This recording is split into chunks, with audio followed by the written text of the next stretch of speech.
Keeping everything charged well on the road or trail is very important, regardless of how far you're riding. The Sine Wave Revolution is a bicycle dynamo-powered USB charger. Using a bicycle generator, the Revolution allows you to charge your devices while riding. It is completely waterproof, easy to install and use. Use it during day rides, multi-day tours, or years of epic adventures like in my case. After my accident, when I replaced my bicycle, I made sure to get my Sine Wave replaced too. Sine Wave Cycles is a small company that designs high-quality, innovative accessories for cyclists whose products are designed and manufactured in Cambridge, Massachusetts. They also carry a range of accessories and dynamo hubs. Check them out at sinewavecycles.com. Now go bike after this episode. Friends from the Road. You are now listening to the Friends from the Road podcast. Gaining new friends along the journey. Sharing stories that inspire, encourage, and motivate. Friends from the Road podcast. Now here's your host, Daniel Hurd. One of the brightest gems in the New England weather is the dazzling uncertainty of it. Mark Twain. The day started with a wet, mild chill and gray clouds high above head. By the time I met up with my guest, the weather had warmed up, but the clouds had fallen into more of a fog. Later, the temperature seemed to just drop off while we were hanging out of the blue. And now we are inside trying to stay warm. We are here at a friend's place in Shelburne, New Hampshire, at the Rattle River Lodge and Hostel, with my friend and my first repeat guest, now on his 41st state, and catching up to me quickly. We first met in Utah, then on his 19th state, and we rode together into my 44th state together, with our fellow friends and cyclists from the UK, adventurist Liam, and cyclist and filmmaker Trent, which just released a documentary featuring me on my mission with them in it as well. So check it out. The link is in the description. He was my first podcasting guest after my accident when he visited me in Texas, then on his 22nd state. Please welcome my friend, fellow cyclist, and ambassador for the One Pedal at a Time movement, Alex Caicedo, also known as Bum on Two Wheels. Alex, welcome back to the show, this time in a new place. Thanks, man. Really good to be here. Yeah, you know, it's definitely awesome that we have now two things. One, we've seen each other multiple times in multiple locations. Two, multiple time zones. So this is our third meeting with each other, but our fourth time zone. Yeah. So that's pretty Then cool. Then I don't think there's another person I've been through 4 time zones with. So, Well, I honestly I have, but not on a bicycle. Yeah.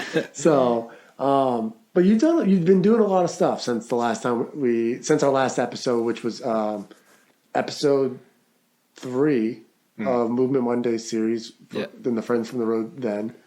So guys, if you haven't checked that one out, go back and listen to the Movement Monday Friends from the Road, Alex Caicedo episode 3. It was a really good episode. It was my first episode ever recorded. Yeah, that's right. So, you know, I kind of feel a little bit nervous right now.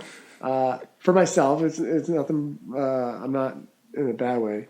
But I feel like I set myself an expectation to do better than our last conversation. Oof. Ooh, a lot of pressure here. All right. Yeah. Well, maybe not for you, but definitely for me. And it's my own internal thing. It's my thing. But, you know, so you've been doing a lot of stuff. The last time we talked, the last episode we did was in Texas. Mm-hmm.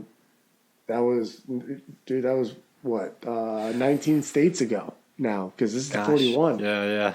So let's give everybody a little bit of update. Where have you been? Where'd you go from Texas? So after Texas, well, pretty much like before Texas, I waved goodbye to the Rocky Mountains and enjoyed some of the flatter parts in the South.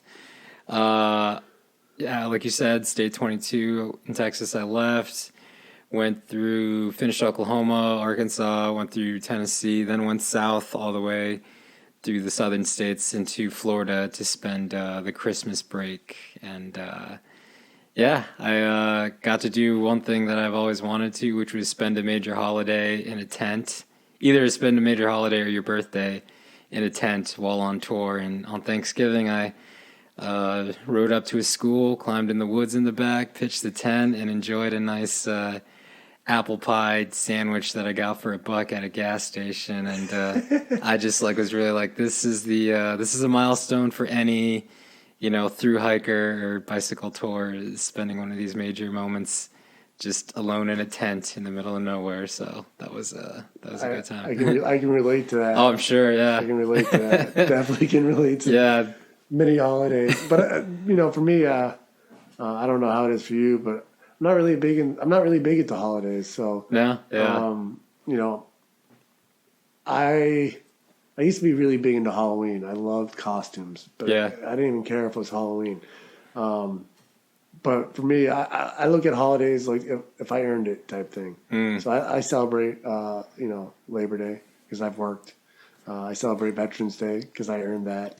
I celebrate Memorial Day for the people I know that I've lost and brothers and sisters that I know that have been lost that I didn't know. Of course. Stuff like that. 4th of July. Yeah. I fought for that Yeah. in a sense.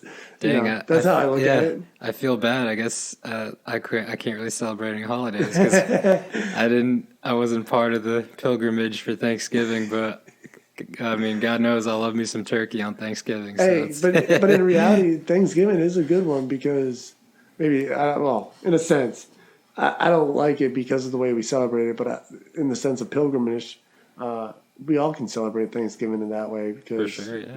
we all, for the most part, have come here from somewhere else, so we're all pilgrims in one form or another. yeah. But so you did a lot of moving around. You ended up going through one of my top 3 favorite states. Yes. Yeah, you know where that's going. Yeah. So when we met, I remember, and I've done it many times, and I still love the state. I amped it up. I told you it's great, love it, embrace it. I don't think that happened, and not because of lack of effort, I'm sure. But Arkansas, man, what happened at Arkansas? It wasn't fun for you. What happened? Yeah, man. I think anytime we were in bicycle touring circles, you and I, with other tours, one of those questions is always like, what was your favorite state? And, mine's Colorado. I hear Colorado like 80% of the time, maybe Utah 10% of the time, and a bunch of other states like 9% of the time. But I had never heard Arkansas until you. So when I'm going into Arkansas, I'm like, this is probably going to be a blast. And it was hell. It was just hell for me, man. Headwind is a bicycle tour's worst friend, and I got it for 4 straight days. Like that first day, grueling, but at the same time, it's like I've had headwind day before. Second day, horrible. Still I've had 2 straight days, but it wears on you. Third day, just killed my spirit. I woke up on the 4th morning just thinking this I think is going to be a calmer day. Rode for the morning, everything was all good. Then this big gust of wind like nearly stopped me in my tracks, and I had to pull over at a park and just like rest for a second. Really? And I just I remember after I got my breath and said, let's do this, I started walking toward the road. And I just remember like staring at the road and like thinking of what these next like 30 minutes were going to be. And I honestly just fell to my knees and just started sobbing. Like those 4 days like just finally broke me and like wore me down. And I was at one of the lowest moments I think that I've ever been on the bike. And it was a huge bummer. But then I was just like, we've had troubles like this before. So, after like 30 minutes of being down, I finally like hopped back on the bike. I pretty much called it a day at that point. I remember I found a cheap 1-star motel like 5 miles away, hopped on the bike, rode to there, and just regenerated for the next morning. So yeah, those were hard 4 days. I fought really hard for those 4 days, I remember. Man, I can relate to that. Yeah. For several places. I'm glad you didn't give up. That would have been a rough one. Yeah, for sure. But I'm glad that even on, just taking a break, knowing your limit, and I think that's important to know if it's for cycling, touring, or in life. And I think a lot of people, we all need that a little bit more, is to know our limits and know the next day is a new day, and not let that carry over. And so you didn't do that, but man, I can relate to how horrible that wind must have been. That was rough, and I mean it's not the only like low points that you get on the bike ride. So it's it's just one of those things where you're so used to being on the brink of quitting, but just like knowing your limits and knowing to stop and recharge for that night, it just really came in handy on that occasion. So I can't imagine being on like day 3 and experiencing that. I probably would have hung it up and just like called the quits. So. Yeah, especially if you started there. Oof. Yeah. Oof. So, so then you went and you made it to Florida. Mm-hmm. What else happened in Florida? How long were you in Florida for? Yeah, so I got to Florida. Well, I got to Tampa like 2 days after Thanksgiving. My dad actually lives in Tampa, so I spent about 2.5 months there.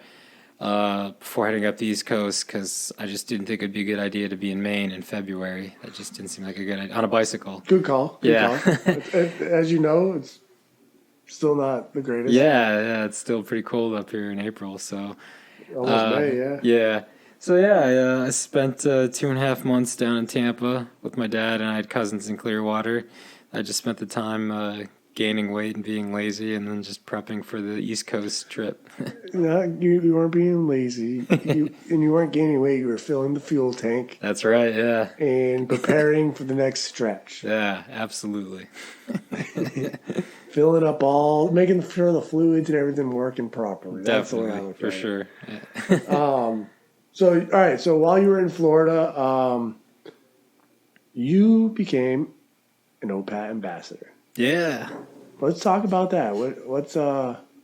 What inspired you to join the Opat team? Yeah, I don't know. Well, just like after meeting you and hearing the cause and how good it was, and I never had a close personal effect due to suicide, but I feel like after us becoming good friends, you became my link to it at that point. So. After having a break in Florida, I was just like, I want to do more to help, this cause out, whatever I can do. And just got to talking to you and asked what I can do. And you said, just help spread the message is all, Yep. So we did. We made up some cards, and it just really changed the dynamic of the trip from, the first part from Pennsylvania to Florida, from going from Florida to, here in Maine, where now I was an ambassador for this amazing movement, and having more to discuss and promote while out there on the road meeting these people who you can actually have an effect on, which was great. So yeah, I was happy to help in any way. Well, I'm glad you did, because and there was actually kind of like what you said, spread the word. There's only one requirement that I asked you to do, and that was to take a course so you could understand understand the signs of suicide and how to interact with people with that. You want to talk about that course at all? Yeah, it was great. It was super just educational and informative. Yeah, so that course, so everybody knows what we're talking about, I know you do, is the Living Work Start program. It's a program that is a 60 to 90-minute online course that can be taken at any time. Once you apply for it, you have 30 days to take the course. You can do it in pieces and sections.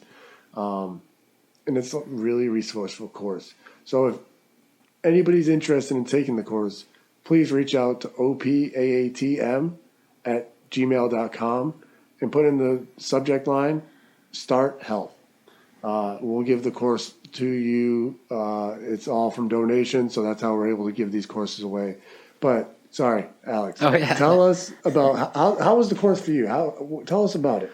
Like I said, it was just like really easy, user-friendly, informative. It wasn't like a forced-on 10-minute course that you take for work about the safety of fire extinguishers or something like that. A lot of this stuff, it was like helpful and easy to retain. So it just helped me with things I never thought of, like how to spot somebody who's struggling with thoughts of suicide, and more importantly, how to talk to them about it. Because a lot of times it may be obvious, but it's like, what do you say to somebody undergoing that? What can you do? And this really helps out with that. It's just like a simple acronym that they use, TASC, TASC. Kind of blanking on what they say, but I know the steps where it was tune in. Yeah, tune in, talk to them about the issue. I know it's repeat the things that you said and just say that word suicide out loud to make them understand how serious it is. Restate the point. State the point or reinstate the point that you just went over. And let's see. I know it's a communicator. Get professionals involved to continue the conversation. Yep. So you actually did a really good job with that. Really? TASK, TASC, sorry, is tuning, asking, stating, and connecting. And that's that information is exactly on point. Yeah, I couldn't remember the exact what each one stood for, but I remembered. I actually remembered really really well what the act of each one is for, and it took you through a real sequential process that made a lot of sense. So and you're doing this all off memory right now, and you took that course about 5 months ago now. Yeah, it sticks with you. Like I said, there's certain parts where you have to actually interact with the course, and honestly, saying the word suicide out loud or putting it in a sentence, the sentence, "Are you thinking about suicide?" is it hits pretty close. It's hard to forget, a conversation like that, even though it's in a training course. Yeah. Yeah. And it's impactful. It gets you that engagement you need so that when the real deal happens, it's kind of like firefighters, if they don't go practice firefighting every once in a while, then when the fire actually happens, they're not going to be prepared for it. Exactly. It's the same thing with any type of house. So, it's very important. And is there anything else for START that you thought was impactful that we need to share to anybody? Just that it was a really good course and super informative, and I definitely suggest it to anybody who's interested in trying to help spread awareness or help in some way. And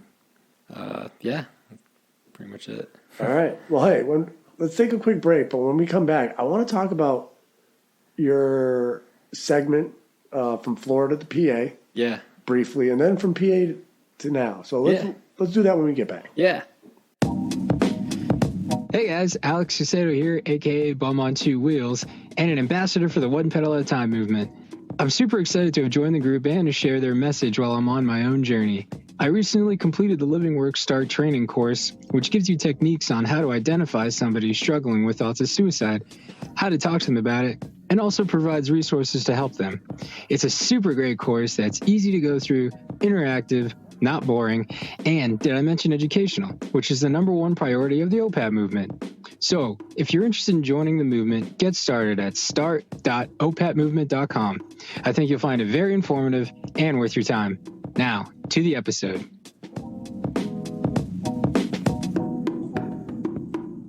And we're back. Alex, before the break, we were talking about Florida, and you spent 2.5 months there, correct? Yeah. After Florida, you had left, and you started making your way up to Pennsylvania. What was there anything that happened between those periods? Yeah. Just that you'd want to talk about. Actually, how's this? After leaving Tampa, you won. Let's talk about the first day back on the road, because I know that was a tough day. Yeah. You set yourself up with old expectations. Yeah, I think that's the #1 problem for bicycle tours. I think it's the #1 problem for humanity. Yeah, it's you've been bicycle touring for 3.5 months straight. You're a machine. You're invincible.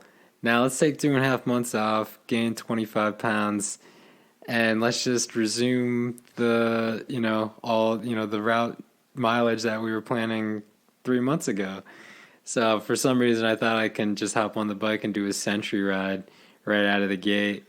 And, I finished the 108 miles, but my body was just broken at that point. So knee pain, quad pain, butt pain, arm pain. I mean, just pain that lasted for the next 2 weeks.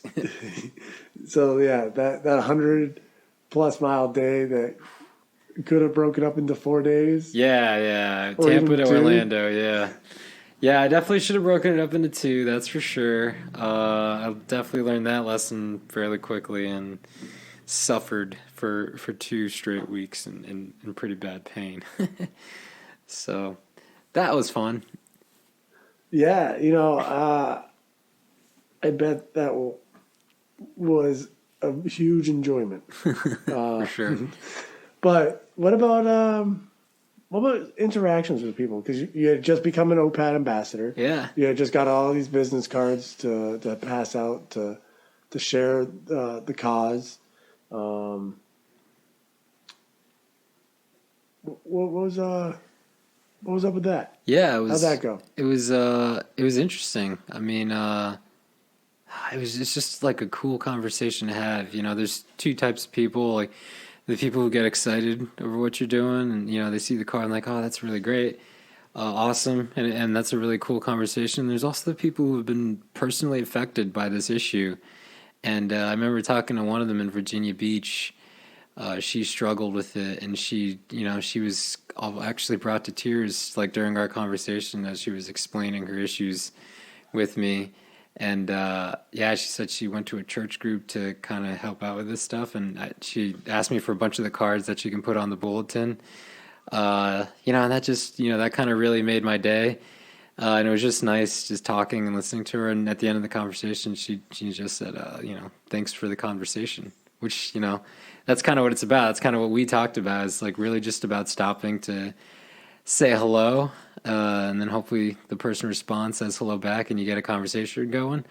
Or, just them hearing somebody say hello is a good enough feeling in itself. So, it was just a really good conversation starter that sometimes morphed into something, much deeper. And it was great. Definitely a big change for me than all the future touring, but a positive change for sure. That's awesome. Yeah. And what's cool is that event, those moments that you just talked about will stick with you. Yeah. Especially because it was probably one of the first ones that you had that interaction conversation with. They stick with you. Mm-hmm. I can say that mine still they stick with me very solid still, and it's been years. So I'm glad that you had those positive times. Yeah, for sure. But they weren't all positive. How about that last stretch getting to Pennsylvania? Oh. That I remember seeing it on your Instagram. Yeah. It was miserable for me watching the pictures. So let's talk about the cold frozen trail. So that was a special kind of interesting. So I made my way up the East Coast, all along, beach cities that, normally you're at in the summer and are packed and beautiful. But I was going up there in February, the end of February, and it was cold and windy and just kind of deserted. So, I didn't get much of the enjoyment out of the beach places. And then I get to Pennsylvania, where I'm from, and as soon as I crossed in, I just remembered, this place, it's still not springtime here when I got there in mid-March. And so there's this trail that goes all the way basically to where I live. I think it's maybe 100-mile stretch or something like that. And that first day in New Jersey, after about 10 miles, I guess the elevation clicked up so much where there was still ice and snow on the trail, and it was covered in mud. I remember that first day I crashed, and it's on almost a dike where, the right side goes off into the river. What's that? I can't remember what river that is. That's Susquehanna maybe. But anyway, it goes off into the river, and I fell, and I just remember gripping my bike, laying off the edge, and me laying on the floor, thinking, what is this? This is just another type of hell that I haven't experienced yet. Yeah, so, and that was pretty much the whole trail for the rest of that day. It was just mud and snow. So, I'm crawling at maybe 8 miles an hour. So, just picture like riding for 4 hours and only going 30 miles. Like it's horrible. And No, it can't be fun at all. Yeah. I just remember at one point I got so angry and frustrated. I was like, you know what? And like the campsites were closed. I was like, you know what? I'm just going to bike through the night. That's what I'm going to do. And I was like doing that. I was like saying that to. I feel like that probably wasn't a good idea. No, it wasn't. It was I was like I was saying. When you get like super frustrated and angry at one point, and you have nobody around you to blame it on, you just do stupid things like, you know what? I'm riding this because I remember I called my mom to come pick me up because this is like an hour and a half away from where I live. But she didn't answer, and then my sister didn't answer, and I just remember getting angry, and I was like, you know what? I'm getting on the bike, and I'm just going to ride all night. So I stopped at McDonald's and got I think it was a 30-piece nugget. Grabbed that, said I'm going to eat this throughout the night. I hopped on the bike and was riding. Then it got pitch black, and I was just still riding, just being fueled by anger at this point. Riding, everything was going good, and then just like, one big middle finger to me, it starts raining when it's like in the low 30s, like just above freezing. The rain comes down, and then the trail's getting even muddier, and now I'm wet, and it's cold, it's pitch black. I'm just like, at this point, I'm just laughing hysterically. I look down, the timer says like 10 hours of riding, and I've only gone 80 miles, which less than 80 miles, which is just so slow. For you. Yeah. For you. And I was like, That's a big day for me. I'm like, I'm done. This is it. This is it. So I got it was another time I broke down and had to get a motel to stay in because it was like 9:30 at this point, and I just couldn't do it. And that rain might have saved me if I tried to bike throughout the night. I don't know what that would have looked like. Probably me passing out in the middle of nowhere and at like 3 a.m. and freezing to death. Yeah, you get caught in a little slush groove or something. Yeah, so now you said that you had crashed. Yeah. Now, have you had crashed before that? Or was that your first crash? No, I've had a crash before that on the first day of my first tour in 2018. First day, first tour? Yeah, this was after cutting my hand and getting stitches right out of day one. Then I had to hop on the bike, and then first time I ever rode a loaded bike, I thought I can ride with my elbows on the handlebars like I normally did. Not the case. You can't handle that kind of weight. I wasn't able to handle the weight in the front, and the wheel just changed, and I just went down like hard. Oof. That was rough. And then, of course, there was the 5 crashes I had when we were in Moab doing mountain biking. So. Oh yeah, I didn't count those ones. Yeah. But there was that one that was pretty bad. That I wasn't worried about you for 4 of those 5 crashes. Oh yeah.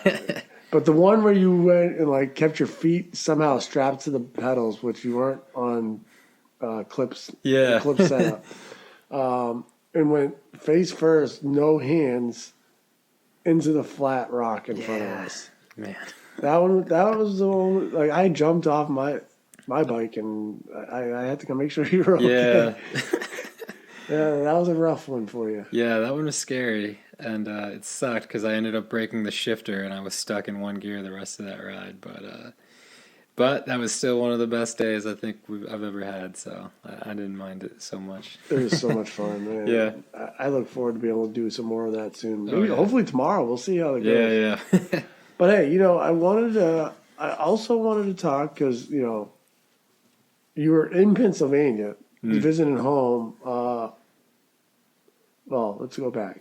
You were in Florida when I was like, dude, I'm going to go to New England. Maybe we'll be able to meet up there. Yeah. We talked about it. It was just an idea at that point. Yeah, but it was while you were in Pennsylvania that it became like, all right, we're going to see each other in New England. Yeah. It doesn't matter where in New England. Mm-hmm. And then you got back on the road after Easter. Yep. From PA, started making your way up to New England by Did you go through Jersey? No, I already finished Jersey at that point. So I basically went across Connecticut into the northwest corner of Rhode Island, then up to Boston, Massachusetts, then near the Lowell area to visit my niece. Okay. And then up the East Coast Greenway on 1A. You know, I think you brought up riding in Boston. Did you post something? Did I see a post saying something about how cycling in Boston was awesome or something? Correct. Tell me what. Yeah, it was a rush, man. Yeah, what'd you say though? You said it's the best best big city I've ever ridden through. Okay. So about all the big cities I've ridden through, this one was one with, I thought, the best infrastructure and just the most fun riding. Yeah, it was a rush, man. I've ridden through a lot of big cities. St. Louis. I can't even. Philly. Philly. Philly. Tampa. Yeah, I mean, just a lot of big cities that all claim to have really good bicycle, stuff. But man, Boston really took it, man. I felt like a city bike delivery messenger. I was flying through, but all on like bike lanes, and the views were amazing. And then the road would narrow to where there were no cars, and you were just like riding in between these colonial buildings with people walking on both sides. It was just it was a rush. I loved it. It was easy, and I flew. Normally I'm used to having to go slow through cities because it's just left, right with lights everywhere, and this one was just really. It just flows. Yeah, it was nice. It was really cool, and it was really good views. And it's faster than being in a car. Yeah, oh, for sure. Yeah. No, I was just flying through traffic, so that was a blast. I was surprisingly enjoyed it. Did you you were in Lowell. Did you get an opportunity to check out the Minuteman Trail? Yeah, I took it out of from Boston to Lowell. That's the route that I rode. Oh, it is on there. Yeah, good. Yeah, it's a good little trail.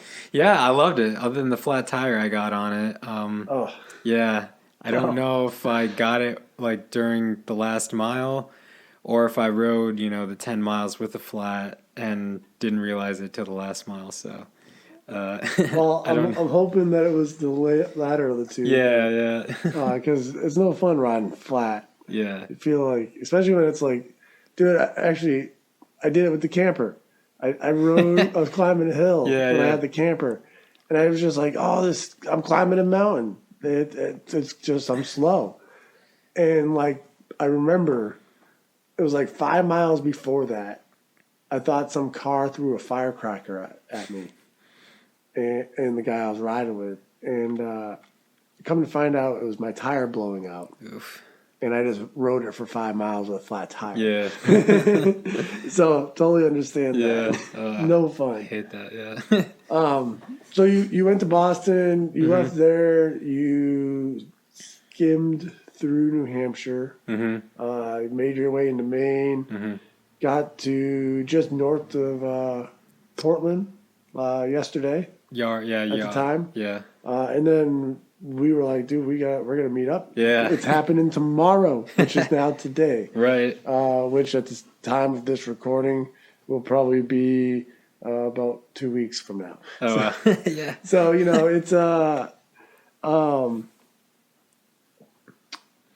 it's kind of cool. One that we finally got to meet up. Yeah. Again, it's cool that we're going to do this update, but I want to know what's happening next. You got 8 more states. Yeah. At least for the state side. Hopefully you'll be able to go do some other stuff by that point. What's moving forward? Yeah. So, like you said, 8 more states. So after today, I'll ride across New Hampshire, get to Vermont to get state number 42. Then I got to head down to Albany and ride to Buffalo to stay with a couple that I met. So this was, I just think it's funny, so I wanted to bring it up. But back when I started this portion of the ride in August of last year, I rode through Pennsylvania, and then I crossed into Ohio. And the first day I crossed into Ohio, I was riding west. This is when I was just trying to kill time until the world opened up, and a couple of cyclists were coming through the other way, And when they stopped, we talked, and they said that, yeah, we just finished our 49th state. We're coming home from North Dakota. That stuck with me, for the next, 2 weeks as I was riding through the Upper Peninsula, just thinking, like, 49 states, gosh, that's a feat, that's crazy. I can't believe they did it. And then, at this point, I was, like, accepting that world travel wasn't possible. I was like, you know what? And I was following you at the time, too. And I was like, you know what? All these people doing all these states is like, I should go for this. I got 12 down right now. Let me just try to make this a mission. So yeah, they were kind of my inspiration for starting it. They were the first people I met doing this, and then you kind of just lit the fire too.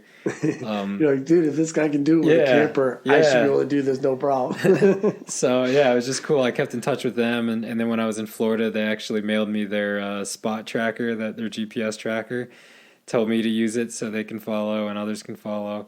And I said, yeah, and then just bring it back when you come here to Buffalo. So I was like, yeah, I guess I'm coming to Buffalo. Perfect. So I got to go to Buffalo. After Buffalo, I have to get to Indiana because I haven't been to Indiana. So that'll be 43. Before you go too much further, I got to ask you, because I know the answer because I suggested it.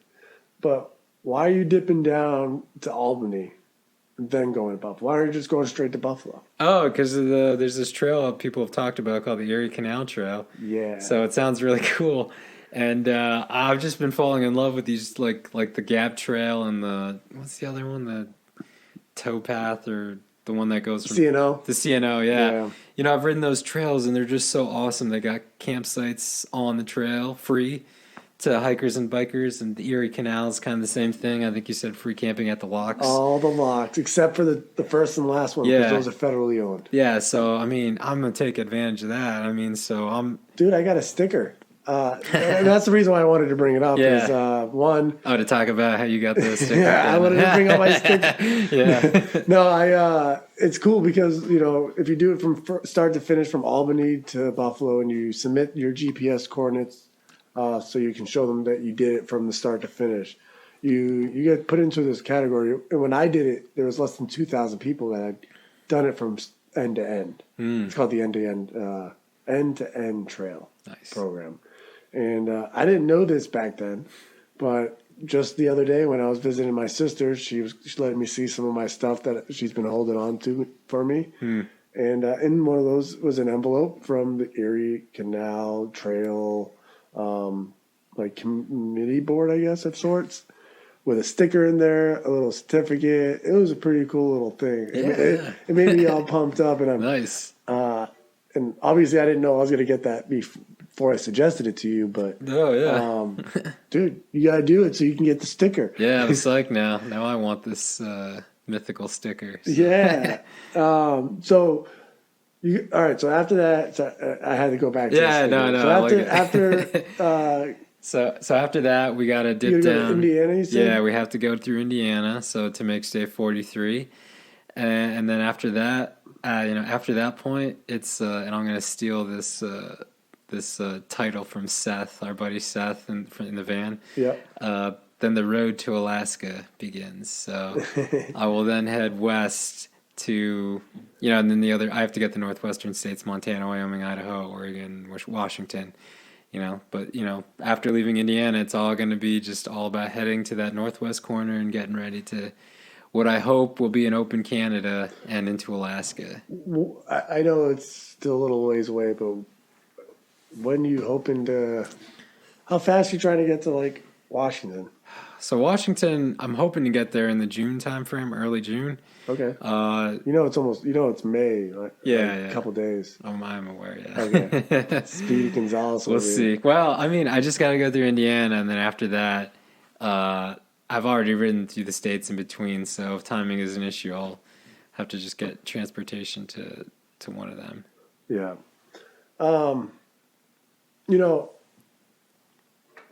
Hopefully, the reason why I brought up when you're going to get to Washington is I'm hoping to get to Washington for June as well. Yeah. So it'd be pretty cool to say that we've caught up in every time zone. Yeah. In pretty much every portion of the country. Yeah, God, that's crazy. For somebody who I didn't meet until October of last year. Yeah, it's been 7 months. Yeah. It's been 7 months. So no, it's really cool to have met up yet again. Yeah. It'd be really awesome to get to meet a Chance as well another time. If not in Washington, you said you have Oregon as well. I think you said. Yeah. So Gotta get all maybe you'll be those. able to come and cut me off in Oregon or something. For sure, yeah. We got to make it happen. If we're close, we'll make it happen. It's one pedal at a time, Yeah. and your pedals are faster than mine. So, Alex, is there anything that you want to say to the listeners? I don't know, man. If you just got a dream, gonna sound tacky, but if you got a dream, go out there and do it. Every day I'm pedaling, I just think of Alaska, dude. It's always in my head. Alaska. It's a state. I've always had a dream of just stepping foot in it, for the longest time. And every time I cross off a state, I'm like, gosh, I'm just that much closer. Yeah, at one point I was only at 10 states, and now here we are, like 31 later. It's like, gosh, I can't believe I've been just like inching closer and closer to this dream. And I'm going to be doing it on a bicycle. So, it's just crazy, just thinking about it. So, yeah, if there's any dream that you have that's just seems crazy to you in your head, I just go for it. Because never in my life did I think I'd be doing something like this. Like 2 years ago, if you told me I was riding a bike around the country, sleeping in a tent, first of all, I'd never slept in a tent in my life, so that would have been a weird concept. And then if you asked me that 10 years ago, I would have been like, but I hate cyclists. I think cyclists are the worst people. So just the crazy changes and turns. And now I'm just living out this dream. So yeah. So moral of the story, go for it. Live your dreams. Yeah. Don't judge people because you become that person. Yeah.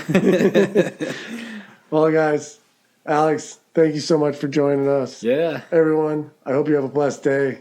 Until next time.